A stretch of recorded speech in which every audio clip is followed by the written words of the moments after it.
Making videos is harder than it looks. I just spent all day on a video and I still didn't finish. And I wanted to come up here and talk about it, especially after I watched some guy's video talking about, you know, just stay consistent.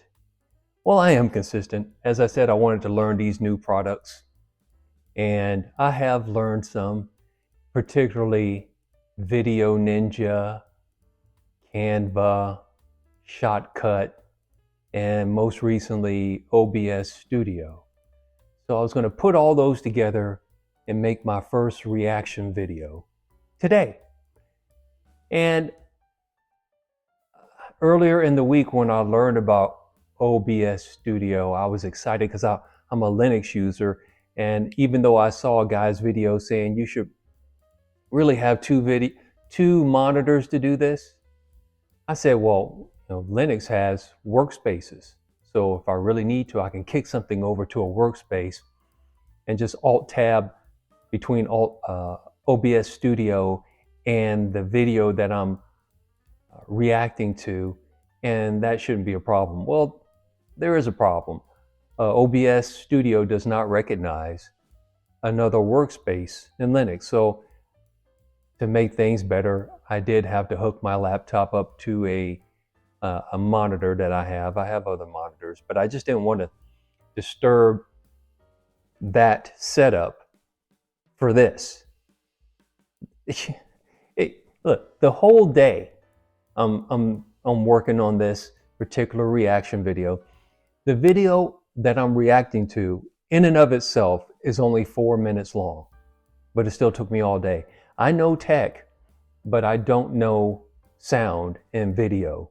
And man, when I listen to some playbacks, man, I can hear too much noise in the background. So I had to learn about the noise cancellation settings. I had to learn about noise gates. I thought maybe if I invested in some professional headphones or a professional microphone, this problem would go away because I was using earbuds. But the microphone on the earbud was so sensitive, it was picking up fan noise of the laptop. And I figured a more professional microphone would be sensitive as well. It might cancel out that stuff on its own, but might as well learn about these particular settings when things are, you want to learn when the stakes aren't as high. Today, on the up note, today's the last Friday of the Biden administration. So that's a positive. This will be our last weekend of that 4-year regime, and looking forward to regime change. But man, this is why I understand how YouTubers that I like, who were doing maybe a couple videos a week, were talking to their audience about potentially doing just one video a week, because the two that they were doing in the quality that they want to do them in were costing them too much time. And I can think of Alan Parr, for example. He's a Christian YouTuber who does inspirational talks and analysis and Bible studies. The Filipina P, who talks about relationships and expats who potentially want to move to the Philippines. She was doing 2 a week, and she still does, but there was a time where she was talking about doing it just once a week. And I can see why. I look at her production quality, I look at Alan Parr's production quality, and I say, yeah, no wonder they're wanting to do one a week, because 2 can take some time. One that I was doing, a 4-minute reaction. The video itself was 4 minutes, but my reaction to it was obviously going to be longer. But man, the Video Ninja, I got that to successfully use my cell phone as a webcam. However, I noticed in the playback, it kept flickering like it was refocusing over and over again. And I said, well, I'm going to have to record this part over again too. And I got some footage out of it that I think is going to be sufficient. I got enough footage, I think, today to do some editing for the video that I have in mind. And I can probably get that out tomorrow, more than likely. But man, so many different takes, just because, first time out of the box, the tech is not all working successfully. For all I know, I'm doing this video now and my microphone, I haven't charged it in a few days, will probably go out. Maybe it's gone out already. But that's the funny part about doing this. It's fun too, because again, I just have to learn it once, I'll get good at it. But man, I didn't think just going from doing, simple monologues here to doing reaction videos was going to be so taxing. And I'm glad I didn't pick a longer video to review. I'm sure people like maybe Tucker Carlson or Megyn Kelly, they don't have to worry about this. They have production folks. They just have to know the material, sit in front of the camera and go. I'm a one-man shop. I have to learn all this on the fly. So I really tip my hat to people who weren't tech savvy and they really had to learn. Filipina P picked this up, I guess, during the pandemic. She got started around 2020. I think she was looking at doing something else, maybe in medical. And then, if I remember her story, she was going to get into to be a masseuse. And then COVID hit and social distancing became the thing, and touching people ruined that dream. So she started recording videos, and I'm sure over time, I don't know, I haven't gone back to watch her first video, but I see the production quality today and it's first class. Her sound is great. I know she has a videographer, someone who does a lot of her camera shots, but her stuff is good. Alan Parr's stuff is good. I'm not saying I necessarily need to get to that level in the next 30 days, but at least I want to put something out that doesn't look too homemade. Kind of reminds me of this joke.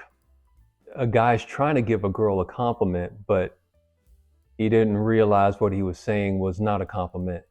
He said, "That's a nice dress. Is it homemade?" So I don't want my videos to look like they're homemade. I want them to look like more than just me worked on it. Put it that way.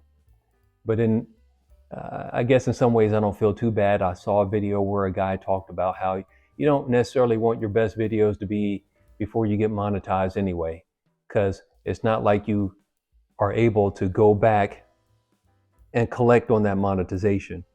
Before you're monetized, YouTube is monetizing your videos anyway. They're making all the money off of it. So when you do get monetized, you're not going back. You don't get grandfathered into that money that had already been made. I don't know if you even get grandfathered on the new views on the videos you already made. Maybe it's just on the new stuff that you make. I don't know. I'm so far away from that. I'm just trying to enjoy the journey and see what happens. But I thought it was funny that it took me all day. It's one of those things that I do in IT as well. Sometimes you feel like a dog with a bone. You feel like you're 5 minutes away from figuring something out. Let me try this one more iteration. Let me try this cut. Let me change this setting and see if my sound's going to get better. Let me change this setting. Oh, no, I changed the decibels to this and I changed noise cancellation to that and it still didn't work. So let's try another recording. And it's over and over. I even got to the point where I learned something from this mistake. I had noise cancellation on top, noise gate below. I said, let's see what happens if I reverse it. And I reversed those two settings. They're still in my audio input source, but because they're reversed, I guess the noise gate works first and then the noise cancellation comes afterwards. So it sounded like I had a lisp. I said, well, clearly order of operations matters here. So let me just switch those two settings, reverse those two, and at least that sound went back to something more acceptable. But I tell you what, man, there's another guy who I think he has maybe 20,000 subscribers. Maybe it's not that many, but I notice in his videos, he'll have like closed captions of what he's saying to pop up on the screen. Not really closed captioning, but really there's some synchronized words coming across the screen to match what he's saying, and they're in big letters one word at a time, kind of like they do on TikTok, for emphasis. And as someone who's just learning Shotcut, I'm wondering what setting is in there to allow that, but save that for another day. Learn something new every day, and maybe I'll get to that point. But I see people zooming in for effect, see people having that kind of closed captioning for effect, and of course all the cuts to some text, cut back, zoom in. Nah, let me just get some content out there. I'll get jiggy with it later. But I tell you what, today was one of those days where I felt like I need a paycheck for this. I need to put in a timesheet for this. I hadn't eaten anything. I drank quite a bit of water, but I said, yeah, it's time to wrap this up. But I think I have enough footage that I can put something together and have my first reaction video out tomorrow. I could do some post-production, edit that, and get it uploaded. But in the meantime, I wanted to come up here and talk about my experience. And well, we'll see tomorrow how things go. Talk to you later. Bye-bye.